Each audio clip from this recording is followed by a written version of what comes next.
28 years later movie review. It's finally here, guys.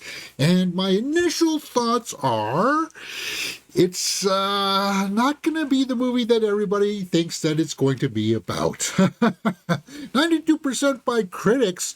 I think the audience score is going to be a little bit lower because while I see what critics like about this movie, it's got good acting, it's got interesting cinematography.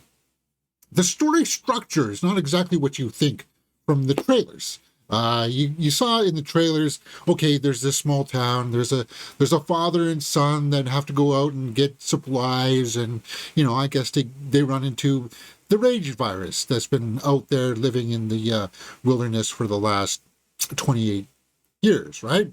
And there's somewhere along the way, it looks like there's going to be some military people come in, and Ray Fiennes shows up at some point. But what's really going on here? The trailers teased us something grand, something epic. And if you are someone who liked the first two movies, like myself, then you have to, give yourself a little bit of positioning here and temper your expectations going in. Because the trailers made it seem like, okay, they've got this fresh new take here that they've been saying for years that, okay, it's worthy of 2, maybe 3 movies. And Alex Garland, the guy who did Ex Machina, has come in. He's written this great story. And when you actually sit down in the theater to watch this, okay, where's this great story, guys? It's a lot of walking. So here's the deal. I like this movie, but I don't think everybody is going to. So, if you're a Danny Boyle fan, if you're a fan of the first 2 movies, and you just want to hear people say, yes, yes, thumbs up, then this movie review is probably not going to be for you. I said I like the movie. So, there's still things about it that I'm kind of like, I don't know if this is going to be a crowd-pleasing film. I don't know if this is very palpable, if you would say, right? Because it's just not the story that you think that it is. It's not continuing on with some great, big, epic thing because they make a critical error in this being the first in a new set of movies. And what did they do? They took the gamble, the roll of the dice, and they said, let's end this on a cliffhanger where we're not going to get any kind of definitive answers or resolutions to what the heck is actually going on now in these days, right? Yeah. And if you are a fan of Aaron Taylor Johnson, the trailers will do you dirty. They will. Because it's more about the kid. And that's fine, because as I said, I like this movie. Let's go over to the score sheet and start filling in some numbers, and then we'll go back to the Rotten Tomatoes there and see what some of the critics are saying. See if we can agree with them. Acting, directing, and story are out of a possible 2 points. Cinematography and score are out of 1 point. Acting, the young kid in this did a good job. So did Aaron Taylor Johnson, and so did Jodie Comer. I'll give 1.5, and so did Ray Fiennes, obviously. Ray Fiennes always brings it, right? Directing, Danny Boyle. I gotta give it a 1 for right now. And the story, I'm gonna give 1 right now. Because it's got some pacing issues. It's the kind of movie where, okay, we have to go over there, cut, we're on our way walking there. And it's like, wait, what? How did you guys do that? It's like, because they're in a compound of sorts, and it's just like, things just happen just like that. It almost feels like a dream state. And it almost, maybe that's what Boyle was going for, but it just felt like it was a bit rushed at times, where it's just like, okay, you're glossing over some stuff here that I would really like to know about. But for the sake of the story, for the sake of the plot, okay. Also, there's too many times in this where it's like, well, we know they're going to survive because of plot armor, because we've seen them in the trailer later on. And we haven't seen that part yet. So we know there's some peril in there that's dubious peril, right? So for that, I kind of knock it back a bit. Now, remember, I said I like this film. Please, this is just not going to be one where it's like one of the better movies of the year, and we're just going to have to live with that. Cinematography. It felt this movie. This felt a little grainy. The score was good. It's got some needle drops in there that are good. Like the soundtrack has always been good for the years later or 28 trilogy series. But the cinematography, while it was interestingly shot, I kind of hold back on that for right now because it had a grain. The movie had a grain. It almost felt like it was shot on celluloid, to tell you the truth. It didn't feel like a digital film because when it's dark like this, what happens is that they tend to boost certain settings on the cameras, like the ISO and stuff, which adds a grain to it. It didn't look crisp at times, and that's just the style, I would suppose, that Danny Boyle was going for. There's a lot of scenes, especially in the beginning, that are very dark, darkly lit, and if you like that kind of aesthetic, then fine. But I was just thinking in the theater, like, and I sat fairly close. Maybe that was my problem. I just felt like this should look a little bit better. Like, there's scenes where they're walking through the fields and it's like pixelated, like 480p. And it's like, oof. Really? For 2025? So that's when I'm going to knock it back for a little bit of the cinematography. Now, look at this shot. This is Danny Boyle, right? This is masterclass framing. There's no doubt about the fact that Danny Boyle knows how to frame something, but it's just how it was shot, right? What kind of medium are you using? Why are you showing so much grain in this day and age? It's just not necessary. An IMAX movie, this is not.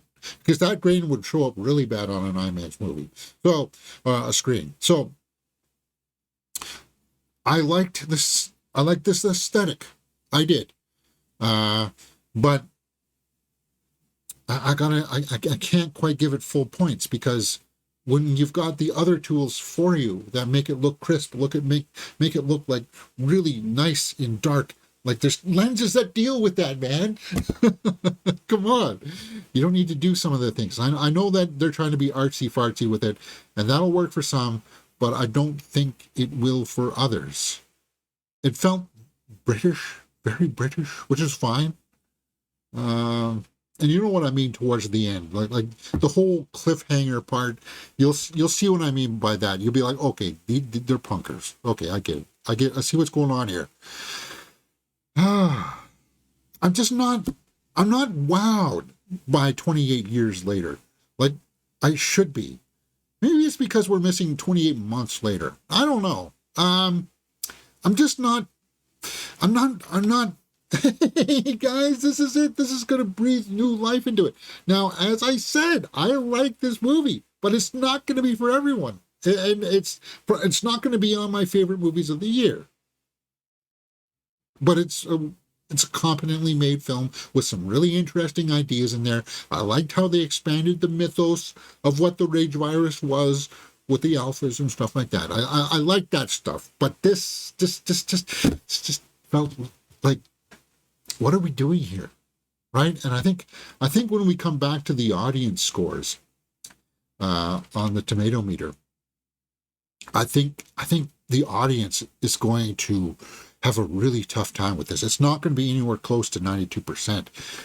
Because the critics are, this is cinema. It's like, no, guys. I'm trying to give it to you straight, right? So let's just see what the critics are saying.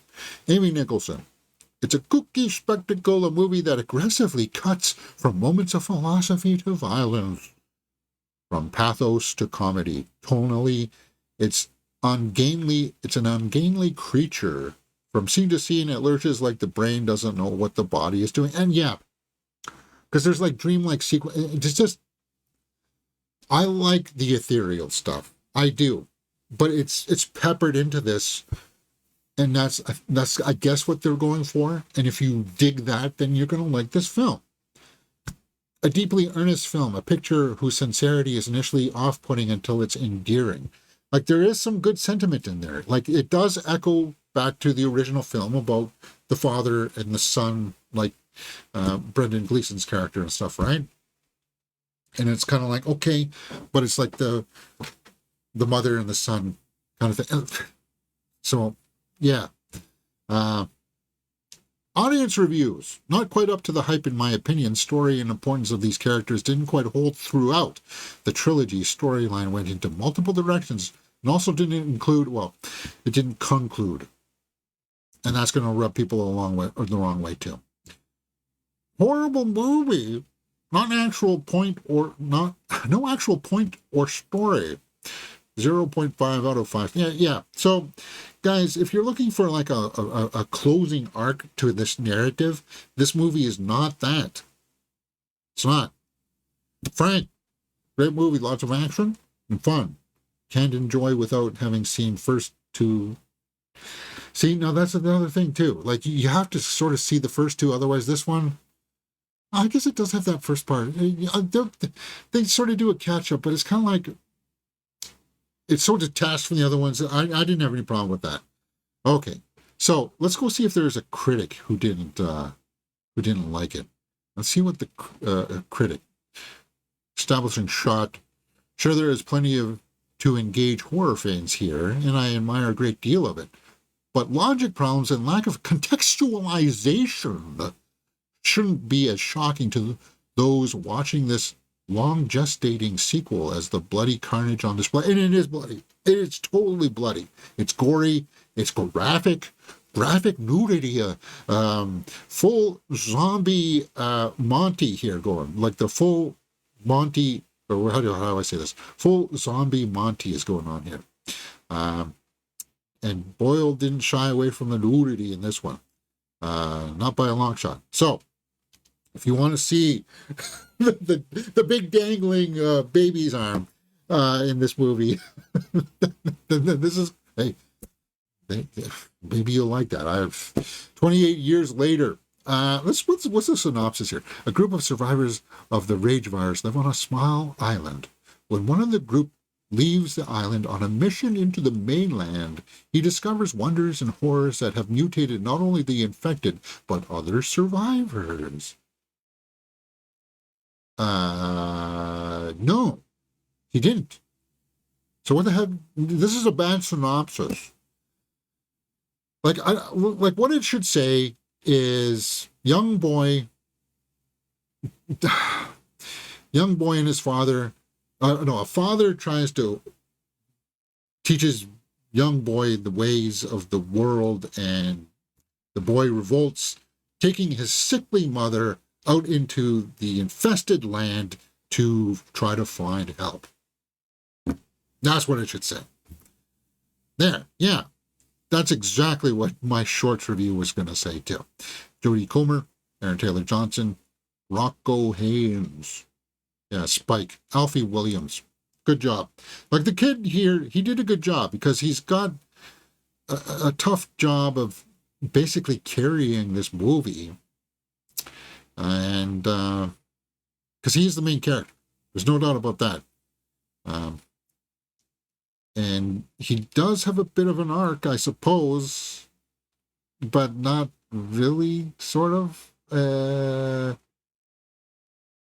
Yeah. This is hard to... Yeah, it's just...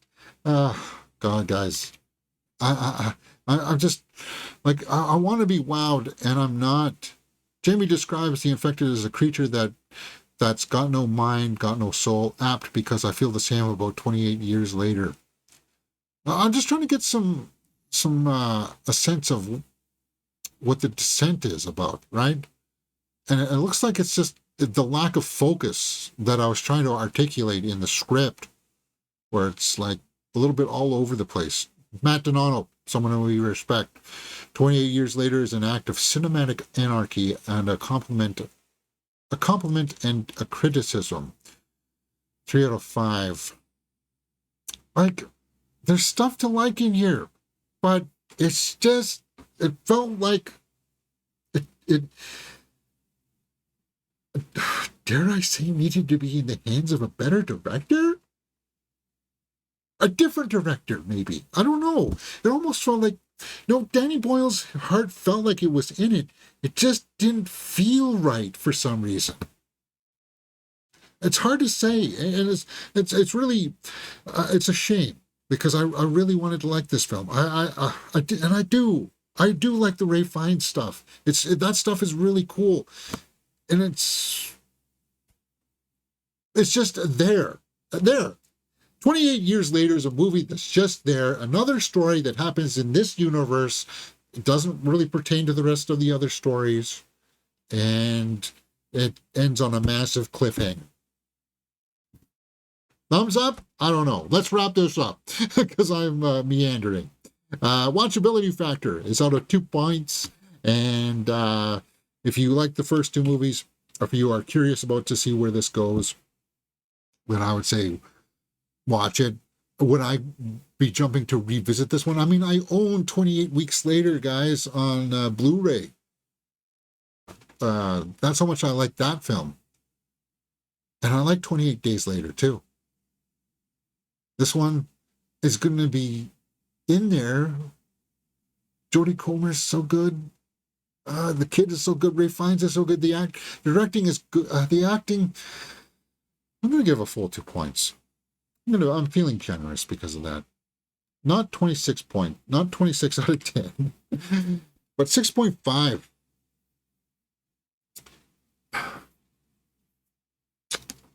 I'm really struggling here. Where else would I put it? Like, I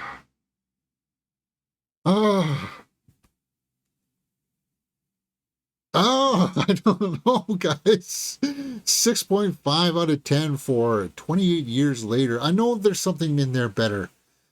Like, conceptually, there was a decent story in there. It just felt like this movie got lost in the editing bay. There. Yes, that's perfect. All right. 6.5 out of 10 for 28 years later. What did you guys think? I said I liked it. I still do like it. But I mean, I got to call it for what it is. I really do. I'm sorry that hurts your feelings. Because if you like something, you just want to say 10 out of 10. Or it's a 9 out of 10, 8 out of 10. What do you mean 6.5? And you still liked it? Of course. There's lots of movies that are like 5 out of 10s that I like. Jaws 3D, I mean, come on. Mortal Kombat. There's lots of stuff like that. Is it like that ilk? You got to think about the story. Think logically about what it, and you'll realize it does have its problems. All right, let me know what you thought about it in the comments below, and we will talk about it. You're watching Mirror Domains.